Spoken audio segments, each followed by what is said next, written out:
Хэдийний дэлхийд танигдаж хүү нэрээрээ Европын томоохон тайзыг эзэгнэн яваа хамтлагийнхан олон улс оронд фэнүүдтэй болжээ. Facebook, Instagram хуудсанд тэднийг дагдаг олон мянган фэнүүд нь Монгол төрийн том шагнал хүртсэн хамтлагийн гишүүн Нема Жансанд халуун баяр хүргэж байгаа гэнэ. Хүннүү рок урсгалыг бий болгож, морин хурын аялгаугаар хөгжмийн энэ урсгал шинэ тесрэлтийг хийгээд байгаа юм.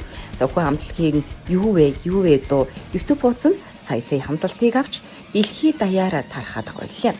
Тэдний гэрэг гэдэг цомог Billboard-ийн World Albums жигсаалтад багтснаас эхлээд Америк, Европ, Австрали, Азийн улс орнуудаар нийтдээ 270 гаруй тоглолтод оролцсон өвөрмөц амжилтыг үзүүлээд байгаа юм. Төрийн тэргүүн зэргийн Чингис хаан одон хүртэж байсан хүү хамтлагийн гишүүдээс гавьяат цолтон төрсөнд халуун баяр хүргэлээ.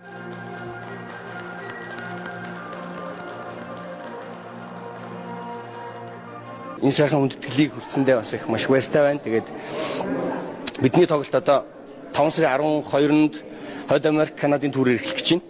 Тэгээд манай өөрийн headline tour одоо бас Европын алдартай Apocalyptica гэж одоо чело хөгжмөд тоглодог рок хамтлагтай хамт одоо манай бидний өмнө тоглоно. Тэгээд энэ хамтлагтай хамтсан тур хийн.